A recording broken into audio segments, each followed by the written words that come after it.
सत्संग जी, मोक्ष मुक्ति पाने के 4 मार्ग। आशा करता हूँ सत्संग जी निरंकारी कृपा से आप सभी अच्छे होंगे, स्वस्थ होंगे। सत्संग जी, आप जी के चरणों में बहुत ही सुंदर प्रेरणादायक कहानी विचार जिसका विषय है मोक्ष मुक्ति पाने के 4 मार्ग। तो आइए सत्संग जी जानते हैं इस प्रेरणादायक कहानी के माध्यम से। सत्संग जी, मोक्ष यह सब जितना छोटा है इसका अर्थ उतना ही गहरा और व्यापक है। हर आत्मा की अंतिम मंजिल मोक्ष है। सत्संग में रचनाओं से जन्म मरण के चक्कर से मुक्ति मिलती है, शांति मिलती है और वह परमात्मा में लीन हो जाती है। शास्त्रों में कहा गया है कि मोक्ष तक पहुंचने के 4 प्रमुख मार्ग है जो है ज्ञान योग, कर्म योग, भक्ति योग और राजयोग। सत्संग जिस कहानी में हम एक ऐसे युवक अर्जुन की यात्रा को जानेंगे जो इन 4 मार्गों से गुजरते हुए अंतिम में परम सत्य को प्राप्त करता है। सत्संग जी, यह कथा केवल एक युवक की नहीं बल्कि हर उस आत्मा की कहानी है जो सत्य की खोज में निकलती है। सत्संग जी, गांव शांतिपुर में एक अर्जुन नाम का युवक रहता था। पढ़ाई में तेज, मन में हमेशा बेचैनी। क्या यही जीवन है? खाना पीना, कमाना और मर जाना। एक दिन गांव में एक संत आए। उन्होंने सत्संग में कहा जीवन का अंतिम उद्देश्य मोक्ष है और उसके 4 मार्ग है ज्ञान, कर्म, भक्ति और राजयोग। सत्संग जी, अर्जुन की आंखें चमक उठी। उसने प्रण लिया, मैं इन 4 मार्गों से गुजरकर सत्य को जानूंगा। सत्संग जी, अर्जुन ने पहला मार्ग चुना, ज्ञान योग। वह एक ज्ञानी संत के आश्रम में गया। वहां उसे वेद, उपनिषद, भगवत गीता, ब्रह्म सूत्र जैसे शास्त्रों का गहन अध्ययन कराया गया। संत कहते हैं कि ज्ञान का अर्थ किताब रट लेना नहीं, आत्मा को जानना है, अपने भीतर झांकना है। सत्संग जी, अर्जुन कई बार वर्षों तक साधना करता रहा। एक दिन ध्यान में उसने अनुभव किया कि मैं शरीर नहीं, मैं आत्मा हूं, यह संसार एक माया है। उसे ज्ञान मिला पर अहंकार भी आने लगा। मैं जान गया हूं। संत मुस्कुराए। ज्ञान तभी सार्थक है जब विनम्रता लाए। चलो अब कर्म योग की ओर चलो।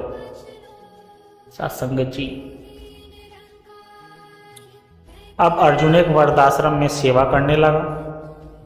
वहां भोजन बनाता, बर्तन मांजता, बीमारों की देखभाल करता।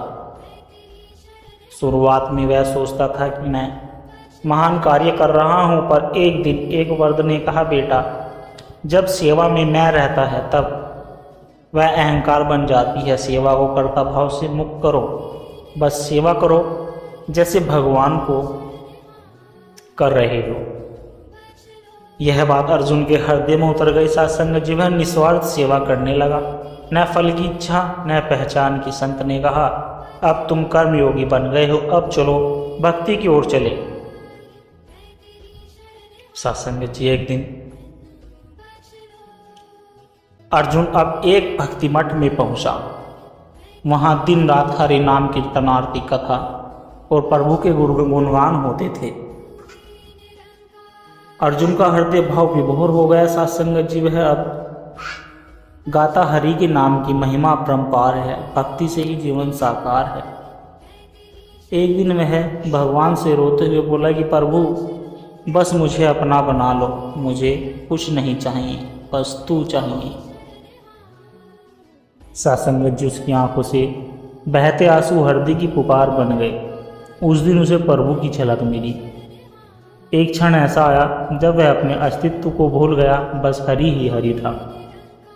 संत ने कहा, भक्ति योग ने तुम्हारे हृदय को पिघला दिया है, अब समय है राज योग की ओर बढ़ने का। सत्संग जी, अब अर्जुन एक योगाचार्य के पास पहुंचा। राजयोग आत्मा और परमात्मा के बीच सीधा संबंध। दिन रात ध्यान, प्राणायाम, एकाग्रता की साधना। अर्जुन अपने विचारों को वश में करता, इंद्रियों को शांत करता। सालों तक वह केवल एक ही अभ्यास करता रहा, मैं आत्मा हूं, मैं परमात्मा से जुड़ा हूं। एक दिन ध्यान में वह पूर्ण समाधि में चला गया। समय जैसे थम सवै न विचार न शब्द, केवल शुद्ध अस्तित्व। और तभी एक दिव्य अनुभव हुआ, वह परमात्मा से एक हो गया। साथ संगत जी, समाधि के बाहर आकर अर्जुन की आंखों से आंसू बहने लगे। अब कुछ शेष नहीं बचा, मैंने पा लिया, मैं मुक्त हो गया।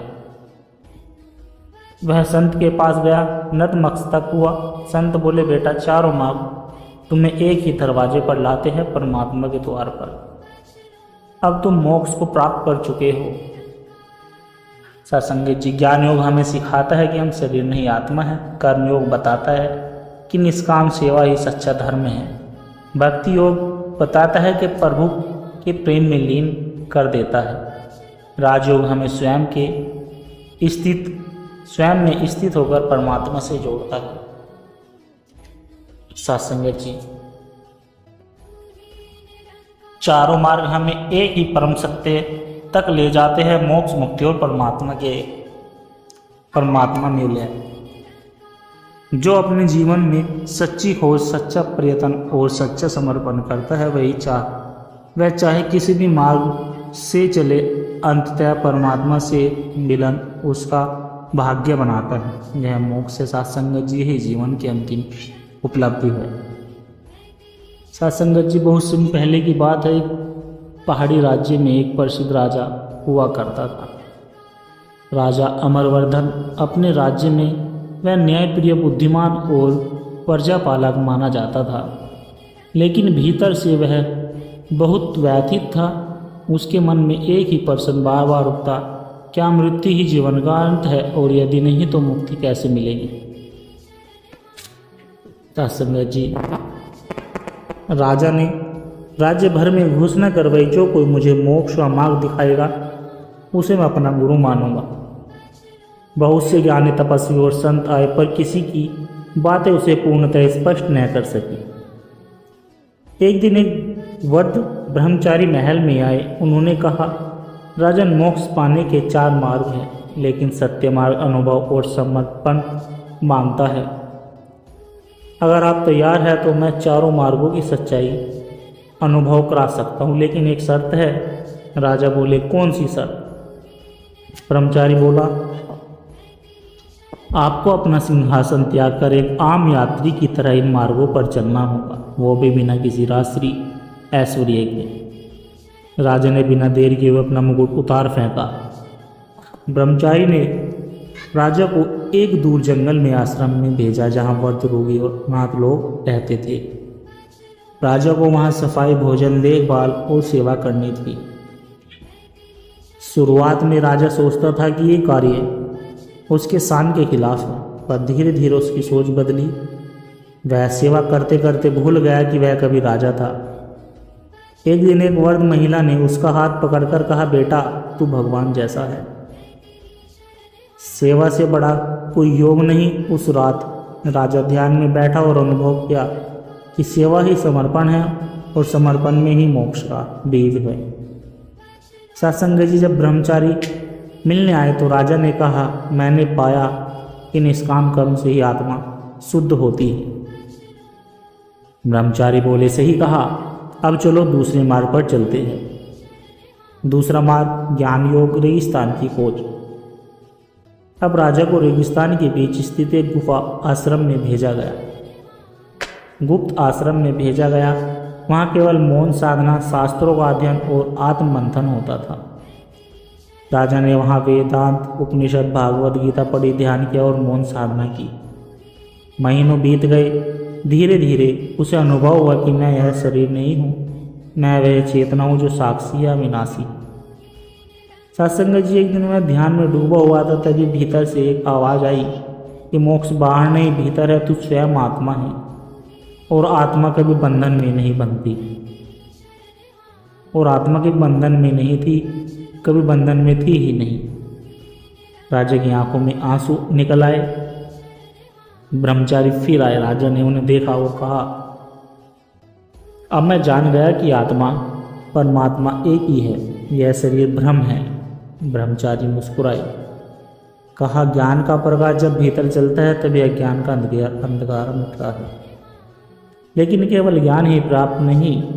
अब चलो तीसरे मार्ग पर चलते हैं। तीसरा मार्ग है भक्ति योग, गाँव का मूल्य वाला। इस बार राजा को एक छोटे से गांव में भेजा गया जहां हर शाम एक मुरली वाला कीर्तन करता और हर घर में भक्ति की लहर होती। राजा को उस मुरली वाले के साथ रहना था। वहां राजा ने प्रेम से ओतप्रोत कीर्तन, प्रभु के नाम की मस्ती और निश्चल भाव देखा। राजा ने पहली बार परमात्मा को किसी किताब में नहीं बल्कि लोगों के हृदय में नाचते देखा। वह भी गाने लगा, हरि नाम बिनु कोई उधारे, हरि नाम बिनु कौन उधारे, भवसागर से कौन पारे। भक्ति में लीन होकर वह रोता हंसता और प्रभु से एक रिश्ता महसूस करता कि एक रात जब वह मुरली वाले के साथ नदी किनारे प्रभु भजन कर रहा था, एक दिव्य अनुभव हुआ। उसे लगा जैसे सारा जगत प्रभु स्वरूप है, वह स्वयं भी। ब्रह्मचारी प्रकट हुए। राजा ने कहा, मैं जानता हूँ ज्ञान से सत्य मिलता है पर भक्ति से परमात्मा मिल सकते हैं। ब्रह्मचारी बोले, सही कहा, अब चलो अंतिम द्वार की ओर। राजयोग। राजयोग एकांत की साधना। अब राजा को हिमालय की एक गुफा में भेजा गया जहाँ केवल ध्यान था, प्राणायाम था और स्वर की नाड़ी का अभ्यास। सत्संग जी। राजा ने वहाँ श्वास पर नियंत्रण, मन की स्थिरता और आत्म साक्षात्कार की सच्ची साधना की। शुरू में विचार आते रहे, बहुत भविष्य, इच्छाएं, भय, पर धीरे धीरे वह सब शांत हो गया। एक दिन वह पूर्ण ध्यान की अवस्था में चला गया। न शब्द थे, न विचार, न ही इच्छाएं, बस एक शांति, एक पूंज, अहम ब्रह्मसी। उसने स्वयं को जाना, मैं ही आत्मा हूं, मैं ही प्रकाश हूं, मैं ही शिव हूं। सत्संग जी। ब्रह्मचारी प्रकट हुए। इस बार राजा ने कुछ नहीं कहा, उनकी आंखों में शांति की झलक रही थी। सत्संग जी।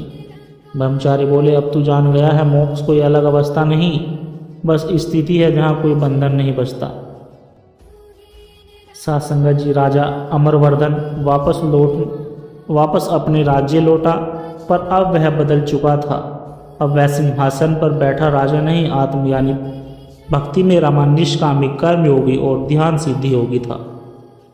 उसने राज्य को त्यागा नहीं, पर अब राज करने का तरीका बदल गया, प्रेम, सेवा, शांति और संतुलन के साथ। वह अपने महल के द्वार पर एक शिलालेख बनवाता है जिस पर लिखता है कि 4 मार्ग है पर मंजिल एक है, सत्य की, आत्मा की, परमात्मा की। जो खोजता है वही पाता है। सत्संग जी। कर्म हमें शुद्ध करता है, ज्ञान हमें समझ देता है, भक्ति हमें जोड़ देती है और योग हमें परमात्मा में लीन कर देता है। मोक्ष कोई स्थान नहीं, वह भीतर की यात्रा है जिसे पूरा कर लेना ही जीवन की सच्ची सफलता है। सत्संग जी। यह कहानी एक ऐसे युवक नयन की है जिसने दुनियावी सफलता तो पा ली, लेकिन भीतर की शांति खो बैठता था। हर जगह जाकर, हर रास्ता आजमा कर जब उसे उत्तर नहीं मिला, तब वह एक ऐसे साधु से मिला जिसने जीवन का सबसे बड़ा रहस्य समझाया कि मैं कौन हूं का उत्तर केवल मौन से दिया। सत्संग जिनैन एक सफल कॉरपोरेटर ऑफिसर था, अच्छे पैसे, बड़ा घर, लग्जरी कार, सब कुछ था। पर एक रात वह अकेले छत पर बैठा सोचने लगा कि इतना कुछ होने के बाद भी मैं अंदर से इतना खाली क्यों हूँ। उसे न नींद आती, न भूख लगती। दुनिया की चकाचौंध अब उसे बेमानी लगने लगी थी। अगले दिन उसने ऑफिस से छुट्टी ली और निकल पड़ा बिना किसी गंतव्य के, पहाड़ों की ओर, जंगल की ओर, जहाँ उसे लगता था कि शायद कुछ सत्य मिलेगा। सत्संग जी। रास्ते में कई साधुओं से मिला। किसी ने ताबीज दिया, किसी ने मंत्र बताया, किसी ने कहा कि मंदिरों में जाओ, किसी ने कहा गुफा में बैठो। पर नैन की बेचैनी बढ़ती गई। हर दिन हर साधना अधूरी लगती। एक दिन वह एक बहुत पुराने आश्रम में पहुंचा।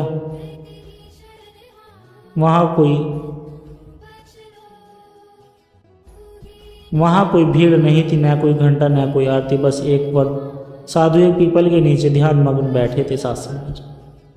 नैन ने विनम्र होकर पूछा, महाराज मैं जानता हूँ मैं कौन हूँ, ये जीवन क्या है, परमात्मा कहाँ है। साधु ने आंखें खोली पर बोले कुछ नहीं। उन्होंने एक मुस्कान के साथ नैन की ओर देखा और इशारे से पास में बैठा लिया। फिर एक पत्ता जमीन पर गिरा। साधु बोले, क्या तुमने देखा कि ये पत्ता कैसे बिना विरोध के वक्त से अलग हुआ। नैन चौंक गया। वह पहली बार मौन में इतना गहरा अर्थ देख पा रहा था। सत्संग जी साधु ने कोई उपदेश नहीं दिया।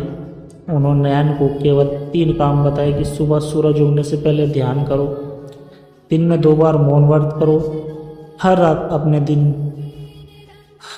अपने दिन के हर विचार को देखना बिना न्याय किए। नैन ने साधना शुरू की। सत्संग जी पहले दिन विचार बहुत आए, दूसरे दिन गुस्सा, निराशा, डर उभरने लगे, तीसरे दिन कुछ क्षण ऐसे आए जब सब शांत हो गया, और 7वें दिन वह उस स्थिति में गया जहाँ विचार नहीं थे, बस एक गहराई, शांति और एहसास, मैं हूँ। सत्संग जी नैन दौड़ता हुआ साधु के पास गया और बोला, महाराज मैं आज बहुत कुछ देख कर आया हूँ। कोई दृश्य नहीं था, कोई आवाज़ नहीं थी, पर फिर भी मैं था। साधु बोले, वही तेरा सत्य है, तू वही मैं है जो इस शरीर, मन, विचार और अहंकार से अलग है। उसी के साथ जुड़ना है, अध्यात्म है। नैन की आंखों से अश्रु बहने लगे। सत्संग जी अब नैन शहर लौट कर आया, पर पहले जैसा नहीं रहा। वह शांत था, स्थिर था, वही नौकरी थी, वही लोग थे, पर दृष्टिकोण बदल गया था। और वह जान चुका था कि असली खोज बाहर नहीं, भीतर है। उसने अपने जीवन का सार एक वाक्य में कह दिया कि अध्यात्म कोई क्रिया नहीं, वह अपनी आत्मा को पहचानने की यात्रा है। और जब आत्मा को जान लिया तो बाकी सब स्वाभाविक रूप से अर्थपूर्ण हो जाता है। सत्संग अध्यात्म कोई विशेष वेशभूषा या स्थान पर निर्भर नहीं। पर्सन मैं कौन हूँ जब सच्चे भाव से पूछा जाता है तो उत्तर मौन में ही मिलता है।